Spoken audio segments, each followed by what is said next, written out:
Bonjour et bienvenue dans cette vidéo où on essaiera de parler de Rogue Access Point. Donc après avoir découvert tout ce qui est Honeypot, tout ce qui est Evil-Twin, on va essayer donc de simuler un véritable réseau au sein de donc notre Honeypot qu'on a créé, donc notre réseau sans fil piégé, afin que les utilisateurs ne puissent pas découvrir donc l'identité qui est un réseau falsifié au sein du réseau autorisé qu'on est en train d'utiliser.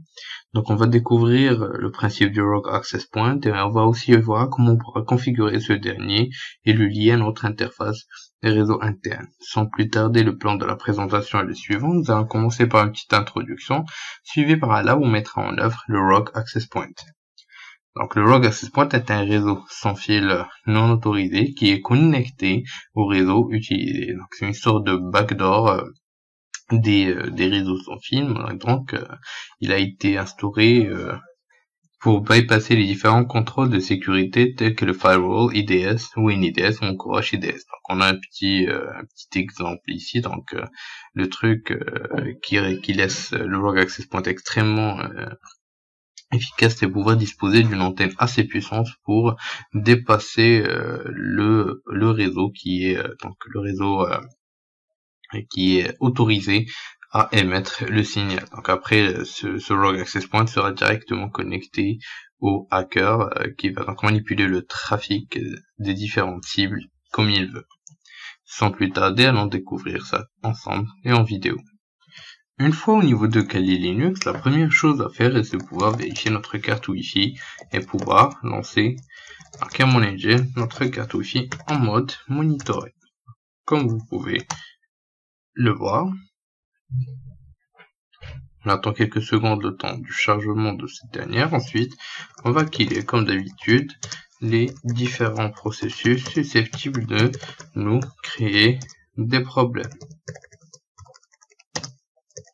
Donc une fois fait, donc on va juste vérifier si tout marche à merveille. On lance Airbase pour créer notre faux point d'accès en utilisant les SSID. Donc ce sera juste un petit exemple rogue-c pour channel 11 et notre interface W0 mon. Donc Airbase ng pardon.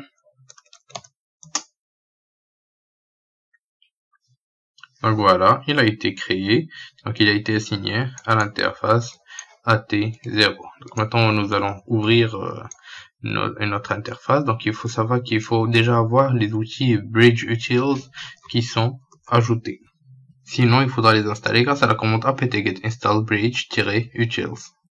La première chose qu'on va faire, c'est ajouter un bridge, donc appelé Wi-Fi bridge grâce à la commande bridge control add bridge et Wi-Fi bridge.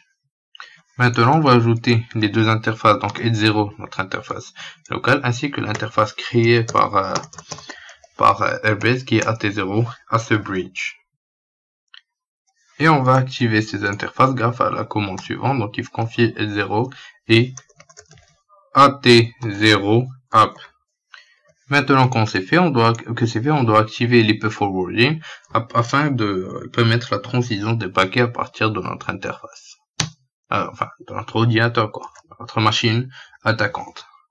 Une fois que c'est fait, les utilisateurs peuvent désormais se connecter à votre réseau. Donc, on a déjà quelques utilisateurs qui se sont connectés au réseau, donc qui sont vus attribuer des adresses, donc des adresses IP, donc puisqu'on a linké le bridge à notre interface 0, etc. Donc, on peut manipuler comme on veut maintenant le réseau. Vous avez libre accès à faire tout ce que vous voudrez grâce à ce réseau qui est extrêmement